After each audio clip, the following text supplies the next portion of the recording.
Орой мэнд хүргэе үзэгчдээ MBC News мэдээллийн хөтөлбөрийн мигмар гарагийн дугаар эхэлж байна. Мэдээллийн товчонд анхаарлаа хандуулно.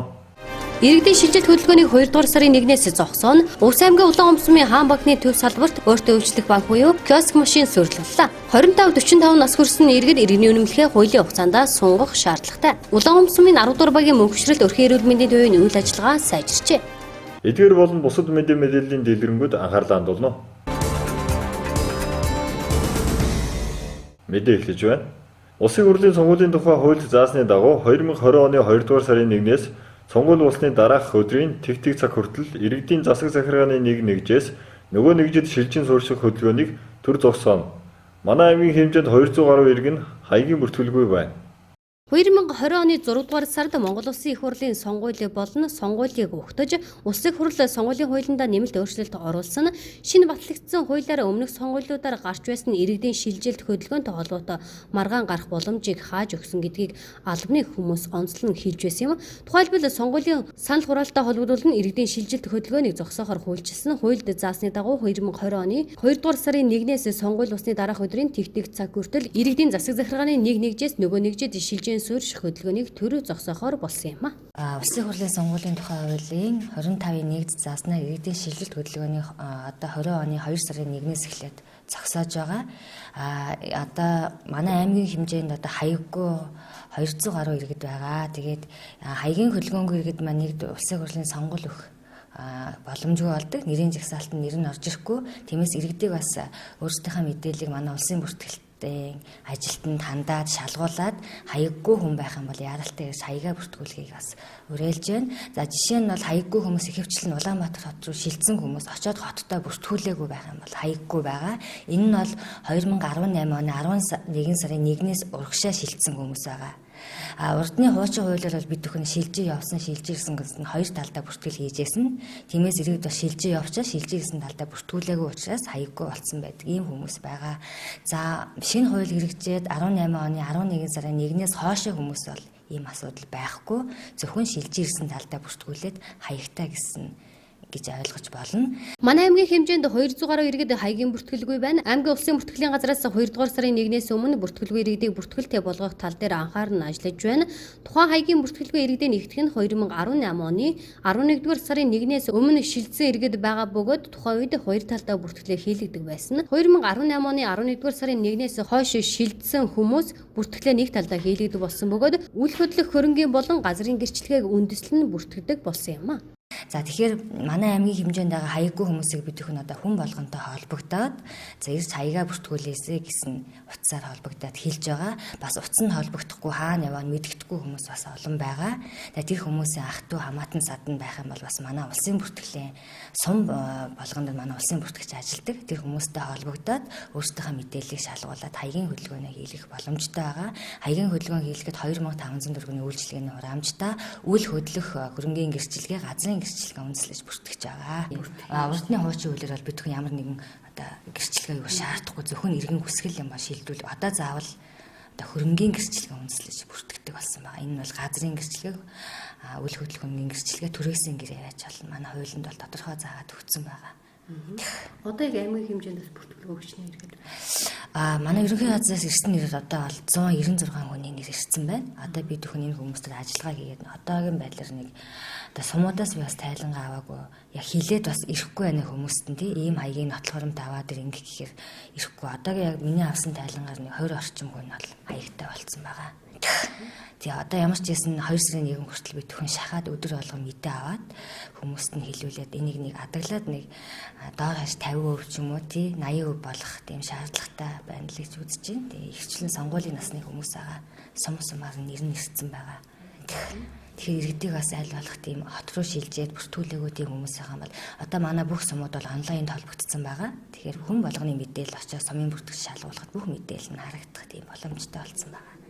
Тиймээс яралтай хаягийн хөдөлгөөний хийлгээрээ хаяггүй хүмүүс байх юм бол гэдгийг хэлмээр байна.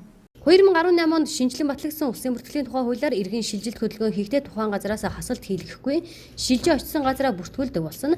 Аймгийн улсын бүртгэлийн газараас аймгийн хэмжээнд бүртгэлгүй байгаа иргэдийг 2 дугаар сарын 1-ээс өмнө 50%-ийг нь бүртгэлтэй болгох зорилт тавина ажиллаж байна. Дараагийн мэдээ Увс аймгийн Улаангом сумын Хаан банкны төв салбар тооцооны төвд өөртөө үйлчлэх банк буюу киоск машин суурилууллаа. Киоск машинд нь иргэдэд 24 цаг үйлчилгээ үзүүлэх бөгөөд та банкны карт ашиглахгүйгээр иргэний үнэмлэхээр банкны бүх үйлчилгээг авах боломжтой гэдгээр ИТМ-с давуу талтай юм а. Увс аймгийн Улаангом сумын Хаан банкны төв салбар тооцооны төвд киоск машиныг суурилууллаа.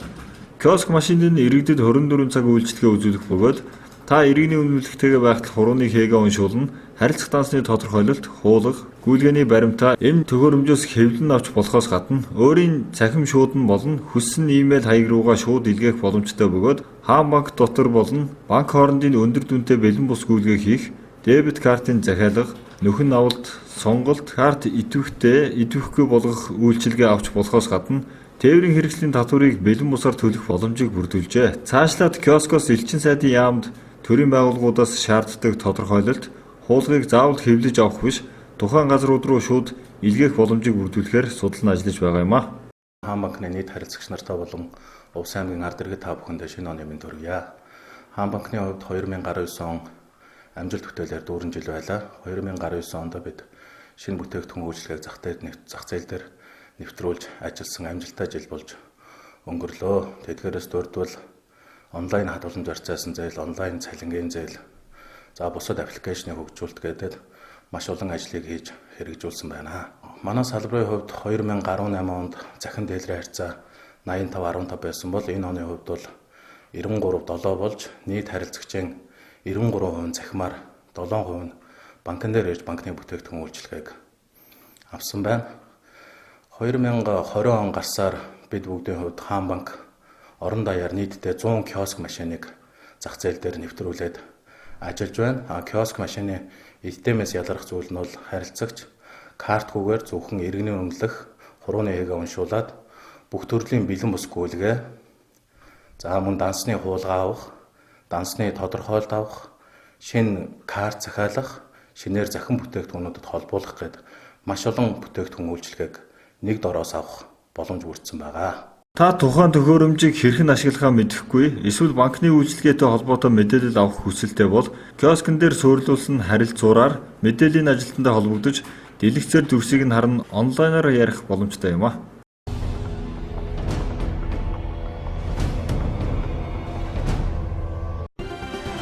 Хил мал хурууттайгаа байхад хэн баян Монгол баян гэлцдэг, гэтлээ эрхэмлэн дээдлэх малыг хулгайлах, нийтлэх зэрэг булчимгүй үйлдэл араараас гарсаар байна. Халууныг халуун гэж хаширалгүй, хүйтнийг хүйтэн гэж ажиралгүй. Таван өшөө малаа хариулж өсгөж өржүүлж, өршимийг нь хүртэж яваа иргэдийнхээ хотыг нь харалтал хэдэн малыг нь хулгайлж нийтлэж зарж борлуулахдаа санаад зовндөггүй. Дотор нь харалсан хүмүүс байх юм. Малчтын хөдөлмөрийг үл хүндэтгэх нь хизээч баригдахгүй гэж бодно. Бэлчээрт яваа малыг нийтлэж борлуулдаг бүлэг этгээдийг цагдаагийн байгууллагаас баримтлан саатуулаад байна. Иймд иргэд малчид та бүхэн өдөр бүр малаа хариулахтай байлгаж сэжиг бүхий тохиолдол илэрвэл цагдаагийн байгууллагад хандна. Малын улгаан гэмт хэрэгээс урьдчилан сэргийлэхийг цагдаагийн байгууллагаас анхаарууллаа.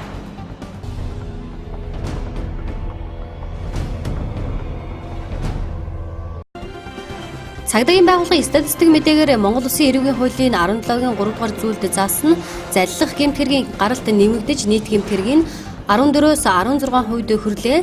Цагдаагийн ерөнхий газрын мөрдөн байцаах албан Монгол банк хамтран 2019 оны 12 дугаар сарын 11-ний өдрөөс эхлэн иргэдийг заллах гэмт хэрэгээс урьдчилан сэргийлэх эрх зүй санхүүгийн боловсролыг дээшлүүлэх хууль зүйн мэдлэг олгох зорилгоор ятгах тусам нэгтэл нэгсэн арга хэмжээг улсын хэмжээнд зохион байгуулж байна.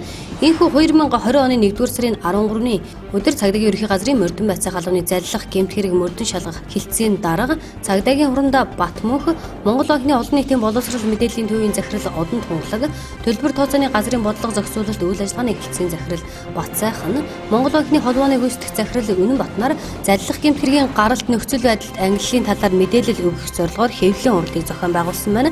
Заллах гэмт хэрэг нь 2017 онд 2996, 2018 онд 5372, 2019 онд 7821 бүртгэгдсэн байна.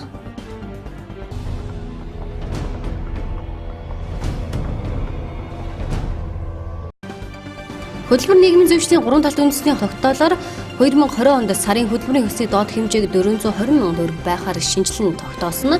Үүнтэй холбоотойгоор хөдөлмөрийн хөсний доод хэмжээнээс тооцсон шимтгэлээ төлдөг сайн дурын даатгуулагчийн сард төлөх шимтгэлийн хэмжээ 56700 төгрөг боллоо.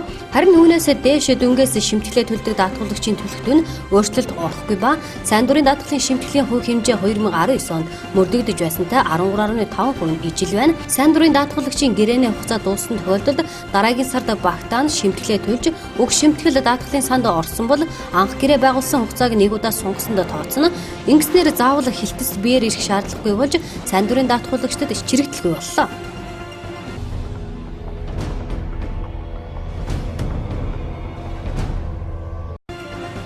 Төрийн албаны тухай хуулийн 33 дугаар зүйлийн 33-ын 7-д заасны дагуу төрийн чихээ албаах хүсэлттэй иргэнийг сонгон шалгаруулах нөөц бүрдүүлэх зорилгоор 2020 оны төрийн албаны ерөнхий шалгалтыг төрийн албаны зөвлөлийн хуралдаанаар хэлэлцэж товыг нь тогтооно олон нийтэд зарлаад байна. Төрийн албаны ерөнхий шалгалтанд хамрагдах хүсэлттэй иргэдийг 2020 оны 1-р сарын 1-ээс 2020 оны 1-р сарын 30-ны хооронд бүртгэн.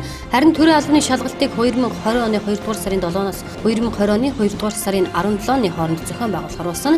Өмнө нь төрийн албанд сул оронтой гарсан тохиолдолд тухайн байгууллагуудын захиалгын дагуу ажлын байрны болцсон шаардлагыг хангасан иргэдийг бүртгэж төрийн албаны шалгалтыг зохион байгуулдаг байсан. Тэгвэл энэ удаад төрийн албаны тухай шинэ хуулийн хүрээнд дээд боловсролтой иргэдийг ажил мэргэжил туршлага харгалзахгүйгээр бүртгэж 3 үе шаттай шалгуулалтыг зохион байгуулж иргэдэд адил тэгш боломж олгож байгаагаар онцлогтой юм. Төрийн албаны ерөнхий мэдлэгийн шалгалтанд бүртгүүлсэн иргэд ерөнхий шалгалтын 55 онооны тестийг 60 минутанд бөглөх бөгөөд 35 ба түүнээс дээш оноо авсан бол эхний шалгалтанд тэнцэх юм байна. Харин үүний дараагаар Монгол хэлөвчгийн 30 онооны шалгалтыг 30 минутанд өгч 20 ба түүнээс дээш оноо авсан тохиолдолд тэнцсэнд тооцно.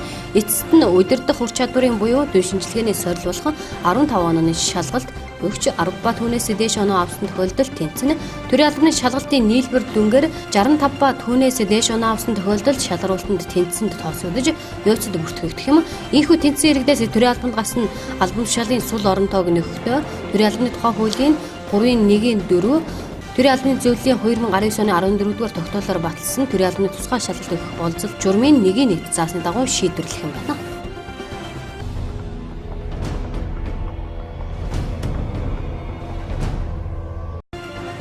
Нэмэгц зөрчлийн албан татварын баримтыг бүртгүүлэх хугацаа 1-р сарын 8-ны өдрийн 23 цаг 59 минутад дуусгар болсон. Баримт бүртгэгдэж дууссаны дараа буюу энэ 1-р сарын сүүлээр хэрэглэгч иргэдийн нэмэгц зөрчлийн албан татварын буцаан олголтын эцсийн тоо мэдээлэл гарах юм байна.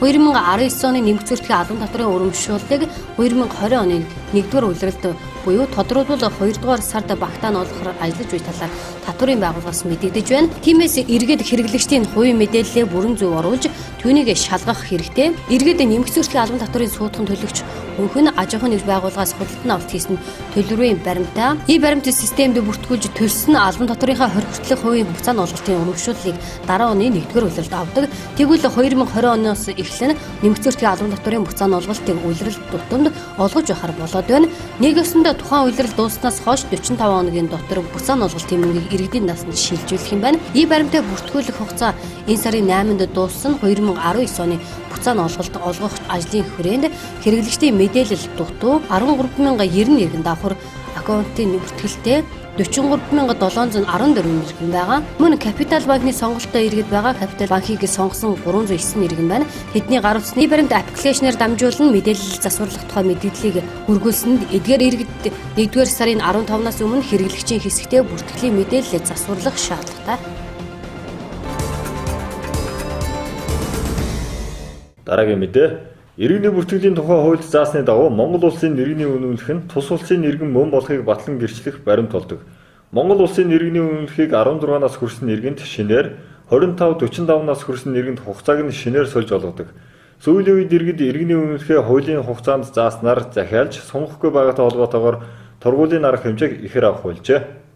Шинээр цахим үнэмлэх авах иргэд хуулийн хугацаанд цахим үнэмлэхээ захиалахгүй байгаа болно. 25-45 наснд хүрсэн иргэд иргэний үнэмлэхний сонголтоо хуульд заасан хугацаанд хийлгэхгүй байгаатай холбоотойгоор зөрчлийн тухай хуулинд зааснаар торгуулийн арга хэмжээг иргэд ихээр авах болсон байна. Тухайлбал өнгөрсөн онд аймгийн улсын бүртгэлийн газраас 1059 иргэнд торгуулийн арга хэмжээг ногдуулсан байна. Дээрх зөрчлүүдээс гадна хадгалах эзэмших заалтыг зөрчсөн болно. Ойрын буруутагаас алга болгож гээсэн иргэдийг 31 нэгжтэй тэнцэх төгрөгөөр хуулийн этгээдийг 300 нэгжтэй тэнцэх төгрөгөөр торгодог заалтаа торгуулсан 1059 иргэний дотор нас барсны бүртгэлийг хугацаанд нь хийлгээгүй иргэдэж багтаж байгаа юм.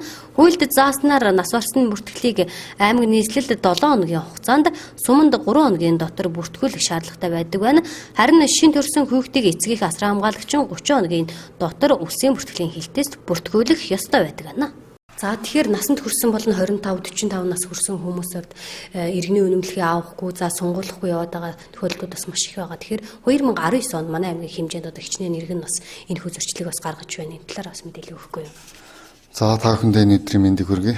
За улс аймгийн хэмжээнд иргэний улсын бүртгэлийн багц сургууль шинжилгэлэн гарсан тоологдуулаад 2018 оны 11 сарын 1-ний өдрөөс энэ хууль маань хэрэгжчихсэн байгаа. Тэгээ үүнтэй холбогдуулаад зөрчлийн тухай хуулиар манай аймгийн иргэд мань өнгөрсөн 19 онд 1059 хэрэг зөрчлийн арга хэмжээ авах гэсэн байгаа. Одоо энэ болохоор 16 нас хүрээд шинээр иргэний үнэлгээ авах хэрэгтэй байсан. 25-45 наснда иргэний үнэлгээхээ сонголтыг хийх хэрэгтэй байсан. Мөн иргэний үнэлгээ хугацаанд иргэний үнэлгээ хадгалах, эзэмших хадгалах гэсэн заалтыг зөрчөөд иргэний үнэлгээ өөрийн буруугаас алга болгож гийсэн, гэмтээсэн. Тэгээд мөн иргэний улсын бүртгэлийн зарим заалтууд буюу одоо нас барсны бүртгэлийг хуулийн хугацаанд бүртгүүлэх хэрэгтэй. Суманд бол нас барсны бүртгэл үлдээ суманд 7 хоног, сум дипломат төлөөлөгчийн газар 7 хоног, аймаг нийслэл бол 3 хоногийн дотор жишээ бүртгүүлдэг байх хэрэгтэй. Мөн төрсний бүртгэлийг шинээр төрсэн хүүхдийг эцгийнх нь муу асран болж харгалзан нэмэгч нь одоо хуулийн хугацаанд хүүхд төрсөн өдрөөс хойш 30 хоногийн дотор бүртгэлийг хийх хэрэгтэй. Мөн ингээл хууль манай иргэний улсын бүртгэлийн тухай хууль заасан хугацааг зөрчснөөс болоод иргэд маань ингээд зөрчлийн арга хэмжээ тооцогддог тургуулын арга хэмжээ. Тийм учраас иргэдэд хандаж хэлэхэд иргэний улсын бүртгэлийн тухай хууль заасан хуулийн хугацаанд иргэн бүртгэлээ хийлгээч гэдгийг л зааж зөвлөх байна да. Иргэний үнэмлэхээ хаяж өргөдүүлсэн гэмтээсэн тохиолдолд дахин авах хүсэлтийг цахим хэлбэрээр шийдэх үйлчилгээг улсын бүртгэлийн ерөнхий газраас өнгөрсөн онд нэвтрүүлсэн. Иргэд улсын бүртгэлийн цахим систем бүртгэл ЦГМ сайт руу орж иргэний үнэмлэхээ захиалах боломжтой. Харин 16-25-45 нас хүрсэн цахим үнэмлэхээ шинжилэн захиалах буюу шинээр үнэмлэх авах гэж байгаа иргэн улсын бүртгэлийн харьяа газарт өөрийн биеэр очиж заавал хурууны хийгээ баталгаажуулах ёстой юм а. Иргэний үнэлгээг одоо хаяж гийсэн бол өөрийн буруугаас алга гийсэн тохиолдолд болохоор өөрөө хүсэлтээ гаргаад би ийм байдлаас алга иргэний бичгүүнд алга хийсэн гэх хүсэлтээ гаргаад тургуулах арга хэмжээ. Энэ зөрчлийн хуулийн 15-24-ийн 4 гэдэг заалт буюу иргэн Монгол Улсын иргэний үнэлгээний дүрм заасан байгаа 2-7-гийн 1 гэж заалт нь Монгол Улсын иргэний үнэлгээг цэвэр хамтаа эзэмших хадгалах гэсэн заалт байгаа. Тэгээд нөгөө иргэний үнэлгээ өөрийн биед хадгалах эзэмших хадгалах заалтыг зөрчсөн учраас зөрчлийн хуулиар 31 буюу 30 мянган төгрөгөөр тургуулад байгаа иргэд. Тийм үү. 30 мянган төгрөгөөр одоо буцаад дахиад авна гэсэн. Тийм. Зөвхөн тургуулийнхаа арга хэмжээ. Нэгсдээ иргэнийхээ бичиг баримтыг гээсэн сулууд 18 мянган төгрөг 18,300 төгрөг бол иргэнийхээ суурь байгаа. Тургуулийнхаа арга хэмжээ 30 мянга. Нийт 48,300 төгрөгөөр дахиад иргэн бичиг баримттай олно л гэсэн. Нийт иргэдээ бас иргэнийхээ бичиг баримтыг маш гамтай эзэмшиж хадгалаараа гэдгийг л бас зааж зөвлөх байна дөө. Иргэний үнэлгээг одоо манай мэдээлэл технологи хөгжөөд иргэд маань бас онлайнаар захиалах бүрэн болцогтой болсон байгаа. Бүртгэл ЦГМ гэсэн сайт руу ороод тэр зааврын дагуу нэг удаагийн код аваад иргэний үнэлгээ захиалах болцогтой болсон байна. Захимаар захиална гэсэн. Тухайн хүн захимаар захиалахдаа иргэний үнэлгээ хаанаас очиж явах өөрөө авах болцог бол итгэмжлсэн төлөөлөгчөөс сонгоод бас авах бүрэн болцогтой. Манай иргэний улсын бүртгэлийн үйлчилгээг юуны татврын буцаалтын e-баримт аппликейшн байгаа шүү дээ. Тэр улсын бүртгэл цэцрээ ороод манай үйлчлэгийн баг. Тэрнээс жоод өөрийнхөө мобайл банкар дамжуулаад цахимаар одоо банк орохгүйгээр манай улсын бүртгэлийн үйлчлэгийн хүсийг болох тэр цахимаар төлөх бүрэн болцогтой болсон байна.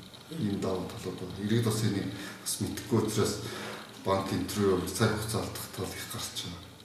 Иргэд улсын бүртгэлийн хуульд заасны дагуу иргэний үнэмлэх болон бусад бүртгэлийг хуулийн хугацаанд бүртгүүлэх нь чухал гэдгийг аймгийн улсын бүртгэлийн хэлтсийн хяналтын улсын байцаагч Отхон нэм хэлж байсан юм а. Дараагийн мэдээ. Манай телевизийн Болжоно бүсгүйн нэвтрүүлгийн мөрөөр өнгөрсөн 7 хоногт мөнх бишрэлт өрхийн эрүүл мэндийн төв дээр Улаангом сумын засаг дарга манай телевизийн сурвалжлах багтай хамтран ажиллах үеэр засаг даргын албан тоот хүргүүлсэн билээ. Өнөөдөр Улаангом сумын засаг дарга албан тоот хүргүүлсний дагуу мөнх бишрэлт өрхийн эрүүл мэндийн төв дээр дахин ажиллалаа.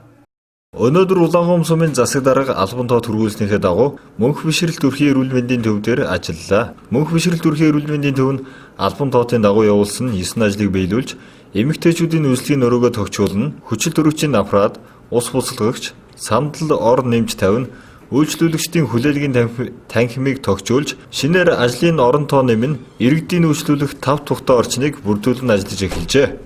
За бид нар өнгөрсөн 7 хоногийн мигмар гарагтаас энэ өрхийн эмнэлэг дээр иргэдийн санал гомдлын дагуу ирж бас телевиз дээр яг газар дээр нь мэдээллийг ард иргэдэд өгсөн байгаа. Энэ дагуу Улаангом сумын засаг даргын албан тоот мэдээллийг өрхийн эмнэлгийн дарга оюун төгс төгсөн. 7 хоногийн дараа энэ нөхцөл байдлыг бид нар шалгаад ирээд үзэж харж байна. 9 үүрэг даалгавар өгснэг эсвэлэнгийн сайхан амжилттай биелүүлсэн байна. Боломжийн хэмжээнд бид нар байгууллагынхаа цуглааныг нэгд өдрийн 17 цагаас ордог болгож дотоод журмдаа өөрчлөлт оруулсан байна. Ширээ саналаа нэмсэн байна. Бас энэ дээр эмэгтэйчдийн үйлчилгээнд хийдэг болсон байна. Энэ хүчлөрөгчийн өчрүүлсэн аппарат энд тавьсан байна. Мөн 2 эмчин сууж байна. Нэг оронтоо нэмж Голтай аймгийн анх ухааны сургууль төгссөн нэг залуу сайхан сувлагч авч ажиллуулсан байна. Гэх мэтийн үүрэг даалгаврыг энэ бүрэн биелүүлсэн байна. Өнөөдөр орж ирсэн комиссийн сэтгэл бас боломжийн хэмжээнд байна. Одоо өнөөдөр энд очир алга байна. 16 дугаарагийн иргэд маань боломжийн хэмжээнд үйлчилж байна. Тэгээс ард иргэд хэлэхэд таатай байна. За манай энэ өрхийн мөнх бишрэлтээ үйлчилгээ бол маш мундаг сайн их залуу эмчнэр байгаа. Энэ эмчнэр маань бидний хүсэлтийг бол үнэхээр сайн хүлээж авч одоо үйлчлүүлдэг. Би ч гэсэн өнөөдөр одоо 100 настай аавынхаа одоо хүчил төрөгч амьсгалын одоо дутагталд орж байгаа энэний талаар ингээд явж байна. Тэгээ аавыг маань одоо 7 хоног болгоно очиж үзэж 7 хоногт эм тарагийн хийж өгч сэтгэлээрээ үйлчилдэг би энэ мөнх бишрэлтийн эмнэлэгт их сэтгэл дүүрэн явдаа гэх шин. Тэгээд энэ улсуудаа ажлын амжилт хүсье. Залуу эмчнэр их сайхан сэтгэлтэй. Ямар ч энэ өдөө орой шөнө хаана хэдэн цагт ч гэсэн одоо дуудлаганд болоод байнгын одоо ирж үзэж харж одоо биднэрт маш их дэм тус болж байгаамаа. Энэ хүмүүсэд ажлын амжилт хүсье. Маш их баярлж авдаг шүү гэдгээ хэлье. Мөнх бишрэлт өрхийн эрүүл мэндийн төвийн үйл ажиллагаа 7 хоногийн өмнөх нь иргэдийг хөндрүүлж, очир дараалал үүсгэх нь хил ам дагуулж байсан бол өнөөдөр очир дараалал үгүй, түргийн шуурхай хүртээмжтэй үйлчилгээ үзүүлж байгаад иргэд үйлчлүүлэгчид болон албаны хүмүүс сэтгэл хангалуун байгаагаа илэрхийллээ.